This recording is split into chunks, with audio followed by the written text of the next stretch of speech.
Ernie's Incredible Illucinations, by Alan Ayckbourn.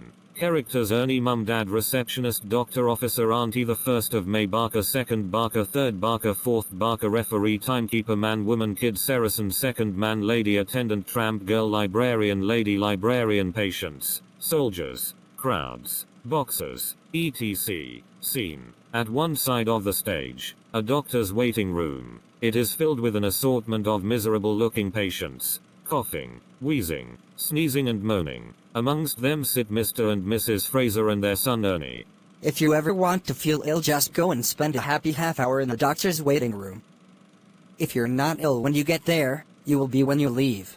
A man enters, having seen the doctor. He is moaning. He crosses the waiting room and goes out. The other patients look at him and sorrowfully shake their heads. The receptionist enters.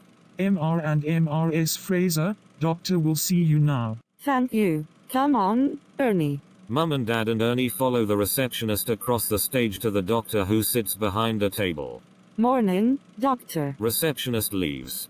Mr. and Mrs. Fraser, is that it? That's right. I'm MRS Fraser, and this is my husband, MR Fraser, and this is our son, Ernie. Ah yes, Ernie. I've been hearing all sorts of things about you, young Ernie. Now, what have you been up to? Illucinations. I beg your pardon? Illucinations. Oh, yes, quite, yes. What my husband means, doctor, is that Ernie has been creating these illusions.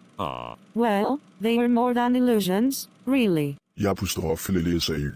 Beg pardon? Jeg puster op for lidt SAU. He's been causing that much trouble. At school, at home, everywhere he goes. I mean, we can't go on like this. His dad's not as strong as he was, are you, Albert? No. What? No.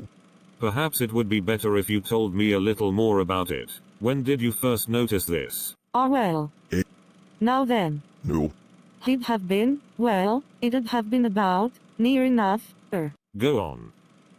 Ernie steps forward. During his speech, Mum and Dad remain seated. The doctor moves to the side of the stage, produces a notebook and makes notes on what follows. It started with these daydreams. You know, the sort everybody gets.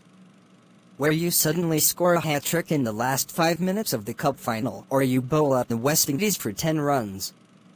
Or saving your granny from a blazing helicopter, all that sort of rubbish.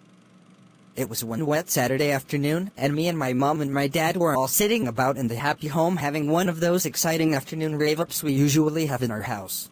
Ernie sits at the table in the doctor's chair and starts to read a book. Mum has started knitting and Dad just sits, gazing ahead of him. A long silence. It was all go in our house. Pause. I thought you'd be at the match today, Albert. No today. Not often you miss a game. Tiré playing away. Oh. In Birmingham. Jeg puster op 5 dam ned i 4 puster op 5 going to Birmingham. Even for United. Meanwhile, while this exciting discussion was in progress, I was reading this book about the French wartime resistance workers and the dangers they faced. Often arrested in their homes. I started wondering what would happen if a squad of soldiers turned up at our front door, having been tipped off about the secret radio transmitter hidden in our cistern. When suddenly, the tramp of feet and squad of soldiers comes marching on and up to their front door.